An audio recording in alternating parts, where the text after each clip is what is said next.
Alors, bonjour. Dans le but de cette vidéo, c'est de partager un peu mes idées sur les gouvernements, les présidents, et puis comment on fait pour améliorer la vie de tout un chacun. Parce que, parce que partout où vous allez, que ce soit sur les réseaux sociaux, à la télé, ou même dans la vie de tous les jours, les gens vous parlent tout le temps de ça, de comment on améliore la vie de tout le monde, et tout le monde a son opinion sur comment on fait ça. Les élections présidentielles sont souvent source de nombreux conflits parce que les gens sont persuadés par une certaine magie que un président est capable d'améliorer leur vie. Donc chaque personne a sa théorie autour de ça et les gens sont capables de mourir, d'aller se faire tirer dessus parce qu'ils sont persuadés que s'ils changent le nom du président, ils vont aussi changer leur niveau économique. Je sais même pas comment ils arrivent à relier les deux. D'accord. Moi, ma vision des choses a toujours été très pragmatique. Je ne pense pas qu'un président change un pays.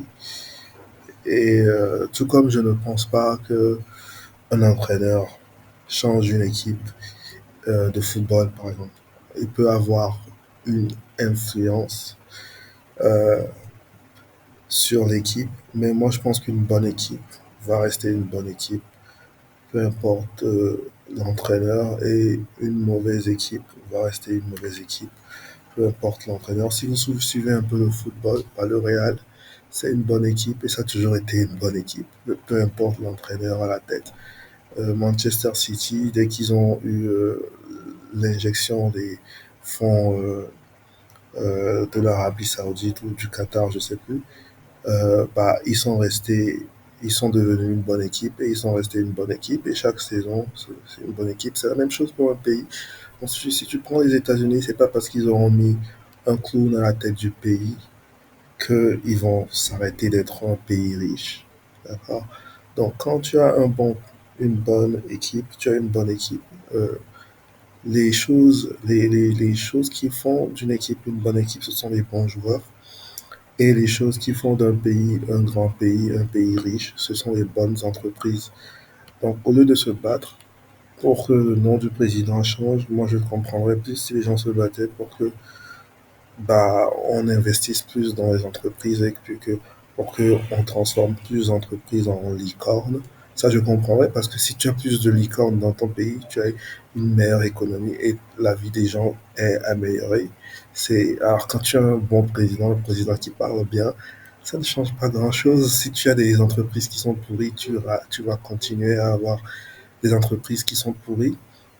Les seuls instants où on a vu peut-être un homme changer un pays, c'est dans le cas de grandes monarchies comme en Chine, comme au Singapour. Euh, voilà. Et je ne dis pas que ça marche pas, mais c'est très rare. Et ça reste de vrais contes de fées qu'on raconte à des pays qui sont pauvres. D'accord. Donc, bon, voilà. Donc, ça, c'est ma critique. Mais je ne suis pas quelqu'un qui émet des critiques sans proposer une solution. Voilà. Et comment je pense que la question qui a toujours obsédé les êtres humains, comment on améliore la vie de tous les êtres humains sur Terre? Comment je pense que ça devrait se faire? D'accord. Déjà, moi je pense qu'on ne devrait pas avoir de gouvernement. D'accord. Euh, il y a cette célèbre phrase en anglais qui dit Government of the people by the people, le gouvernement du peuple par le peuple. Donc en gros, c'est le peuple qui s'autogouverne. Mais ça reste purement théorique. Ils n'ont jamais implémenté ça. Quand on parle de démocratie, on dit, ça veut dire démocratos, donc pouvoir au peuple. Donc ça n'a jamais été réellement implémenté. D'accord. C'est juste des approximations de démocratie. Au lieu de prendre des décisions sur l'avenir du pays, on laisse les gens choisir les personnes qui vont prendre les décisions à leur place. Donc ce n'est pas vraiment une démocratie, c'est pas le peuple qui prend les décisions.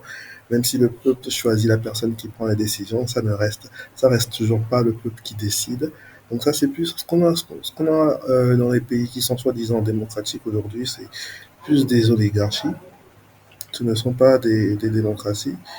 Et moi, je crois intimement, je suis un puriste de la démocratie. Je pense que si tu penses qu'un petit groupe de personnes qui ne représente même pas 0,1% de la population totale est capable de comprendre les souffrances et les problèmes de tout un chacun dans la communauté et de prendre les bonnes décisions pour résoudre ces souffrances, je ne sais pas comment tu fais pour croire ça, d'accord. En tout cas, moi, j'y crois pas du tout. Je pense que la meilleure façon pour un peuple de pour gouverner un peuple, c'est de créer des infrastructures, des systèmes qui permettent à ces peuples de se gouverner eux-mêmes. Donc, on nous a toujours dit que c'était impossible et je veux bien admettre qu'avec les technologies passées, ça l'était. Mais maintenant, on peut absolument implémenter des systèmes comme ça. Et c'est d'ailleurs ce que euh, cette plateforme PSwap essaye d'implémenter. Voilà. Donc, imaginez qu'on ait un gouvernement du peuple par le peuple. Imaginez qu'on n'ait plus de pays, d'accord, et que les,